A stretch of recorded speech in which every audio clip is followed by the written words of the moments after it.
me more satisfaction at the time, and still, I found a reliable theme.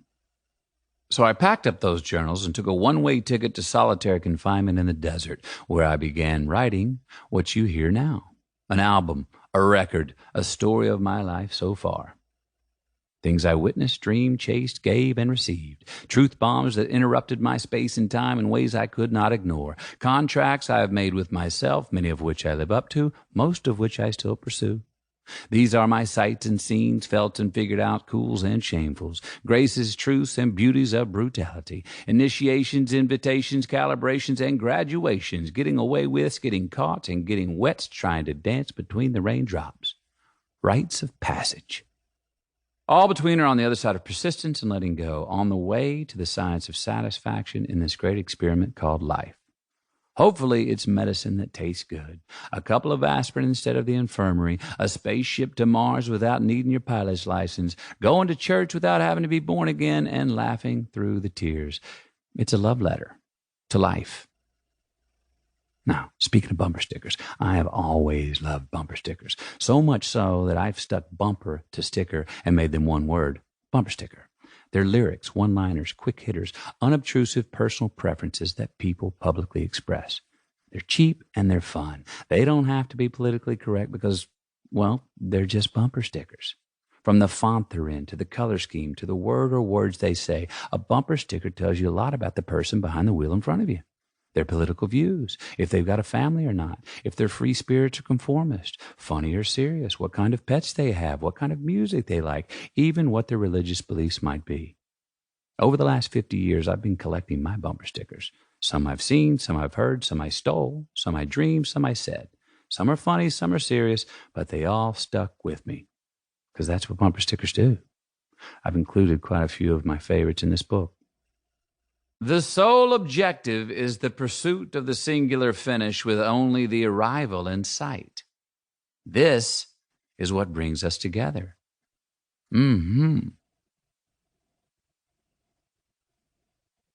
Sometimes you got to go back to go forward.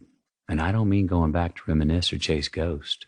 I mean go back to see where you came from, where you've been, how you got here. That's me from a Lincoln ad in 2014. You might remember that one. It got parodied quite a bit. Sold a lot of cars, too. So, how did I get here? Well, I've earned a few scars getting through this rodeo of humanity. I've been good at it. I've been not so good at it. And ultimately, I've found some pleasure in all of it, either way.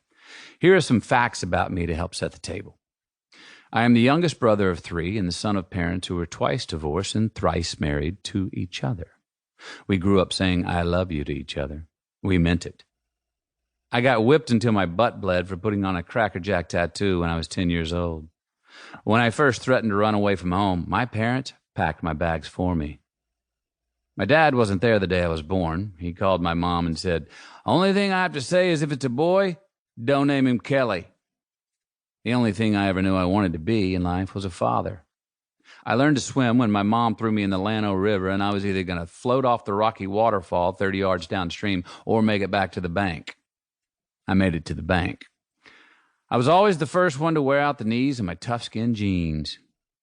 For 2 years, I led the under-12 soccer league in red cards as a goalie.